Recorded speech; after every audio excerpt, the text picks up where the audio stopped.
I mean, look at the news. It's like every day we're hearing about, is America going to go to war with Iran? Is America going to join forces with the Israelis and do a strike on Iran's nuclear facilities? Are we going to get pulled into yet another Middle Eastern war?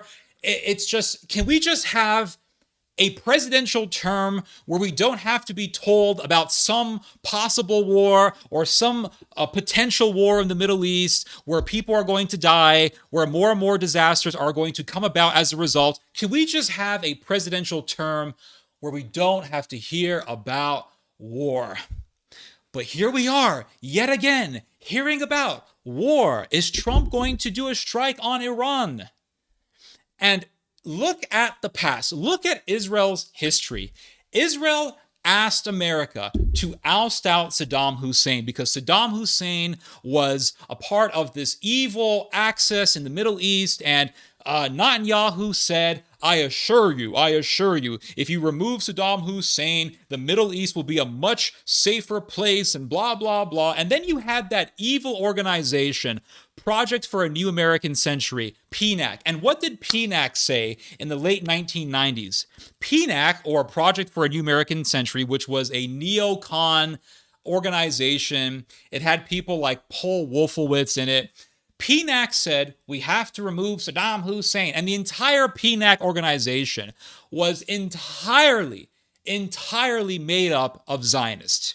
Just a bunch of pro-Israel fanatics who wanted America to get into a war in the Middle East, to start a war in the Middle East, to overthrow Saddam Hussein for the cause of Israel. And all the evangelicals got on board with it, and they said, oh, yes, absolutely, we got to do this, guy. We have to do it for America and for Israel and blah, blah, blah. And so we went into Iraq in the early 2000s. Thousands of Americans died. 1 million Iraqis were killed as a result of the American-Iraq War. And what happened? Did we get more peace? Did we get more civility? No, we got more terrorism. We ended up with freaking ISIS. We ended up with the rise of Iran as a result of this bullshit that Americans fell for, this pro-Israel Zionist hospitalist bullshit that Americans fell for. And then what happened? So Saddam was taken out. They put a noose around his neck. He said, Ya Allah illallah, and he died with honor, whatever. It was sad, to be honest with you, because the guy was controlling Iraq, and he was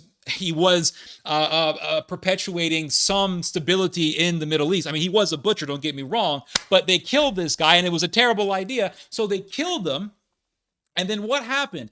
Iran rose up. And then what happened as a result? Israel comes along and says, oh, Iran has risen. Oh my God, guys. And it's like, yeah, Iran rose up because of what we did. We did what you wanted. Now, people will say that America did not do the Iraq War at the behest of Israel, but still, regardless, even if you're correct, still, if you look at the masterminds of the Iraq War, they were all Zionists. And no matter how you look at it, removing Saddam Hussein was what Israel wanted. So Israel got what it wanted. And what it got as a result was the rise of Iran. Well, wait a second. You got what you wanted. Now you're still complaining? Oh, Iran has now risen up. Okay, so now we have to go against Iran. So that means we have to go against Bashar al-Assad, because Bashar al-Assad is an ally of Iran in the Middle East. And Bashar al-Assad is a neighbor of Israel because Syria is Israel's neighbor. So yeah, Syria is a big threat to Israel. So we have to oust out Bashar al-Assad. So what did the United States do? Well, you can go back to the early 2000s. The famous journalist, Seymour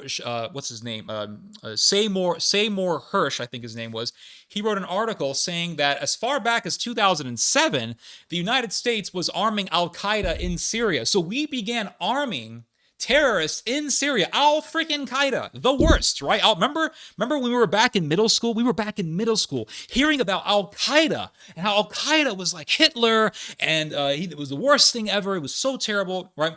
Biggest enemy of America was Al-Qaeda.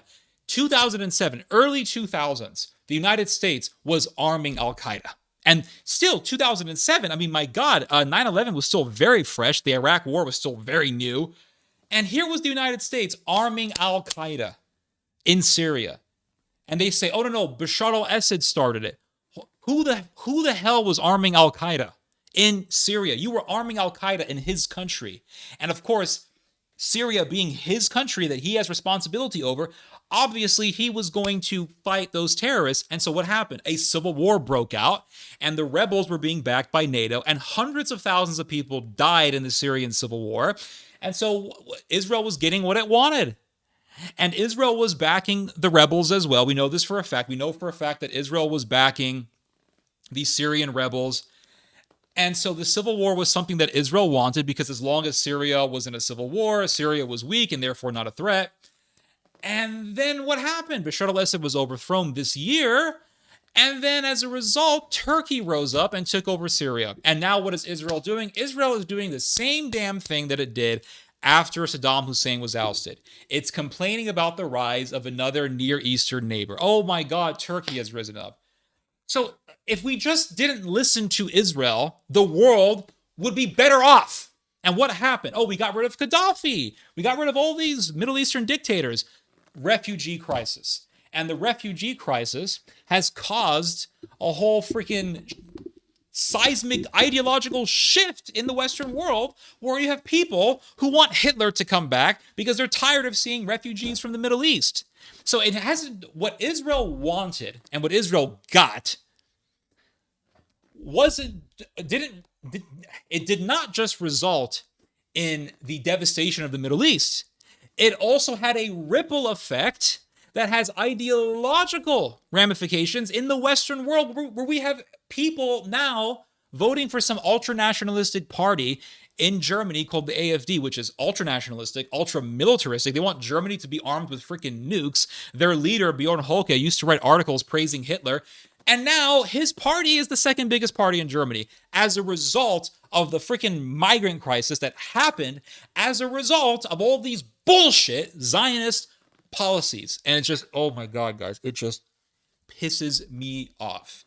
So now we have to hear about what? War with Iran. Is it going to happen? Blah, blah, blah, blah. And it's just, oh my God. Listen. I was thinking about this earlier today. We were not designed to be sitting there absorbing all the information about what is happening all over the world. It's just too much for us. It is just too much. It's leading to so many people ending up with anxiety and depression because they're reading this news all the time. And they wake up, the first thing they do is they open up their freaking smartphone and they look at the news. And what's the first thing that you see on the news? America has partially limited its presence in Iraq, and the American government has told people working in the U.S. Embassy in Iraq, hey, if they want to leave, they can, because we don't know if Iran's going to strike any sort of American locations in Iraq, and blah, blah, blah, blah. And it's just too much, right? Can we just have a 4-year presidential term where we don't have to hear about war? Can we just get that? And this is the price that we pay for being an empire. Now, if America was just a regular country, right? We're just a regular country. We have our own agriculture. We got our own farmers, and we just got our own thing going on, right? We wouldn't be dealing with so much of this. But because we're an empire, we have to deal with what? Wars, allies. It's just like playing. This is going to sound like I'm belittling the situation, but it reminds me of the video game Total War Medieval 2. When you have an empire, when you have a massive empire, now you got to worry about your allies being attacked. You have to worry about your interest in other parts of the world. And so we have to hear it all. We have to hear about it because it involves the United States. Now, there is a glimmer of hope in all this insanity, and that is, there was an article that was published recently that said that a source, an anonymous source close to the Trump administration, said that Donald Trump told Netanyahu, hey, stop talking about the U.S. and Israel doing a possible strike on Iran. Just stop. Just stop talking about hitting Iran. All right, just shut your mouth. Oh my God. And I actually believe this story because we've actually seen it firsthand. I mean, Donald Trump did do that interview with Time Magazine, in which he said, Netanyahu is not going to drag us into a war. I'm not going to let him drag us into a war. If he wants to hit Iran, he can do that, but don't expect us to get involved. This is our glimmer of hope, but it is a glimmer, right? I just, listen, here is another glimmer of hope. Donald Trump said he's the man of peace. He doesn't want a war. So if he goes to war, listen, a lot of people voted for Trump because they don't want wars. War is extremely unpopular. That's why a lot of people love people like Dave Smith and Tucker Carlson and Candace Owens and all that. because war is not popular, right? If you're a neocon right now, you're on the endangered species list. War is not possible. So war is not popular. So if Donald Trump wants to maintain his legacy as fulfilling what he said he was going to do, or fulfilling what he said he was going to be, then please, for the love of God, do not get involved in another bullshit war in the Middle East that's only going to lead to more suffering and more death and more pain. Just stop. Stop listening to this ginormous human insane asylum called Israel. All right. And I'm just going to stop with that. Anyway, those are my thoughts. You guys just heard some theology. God bless.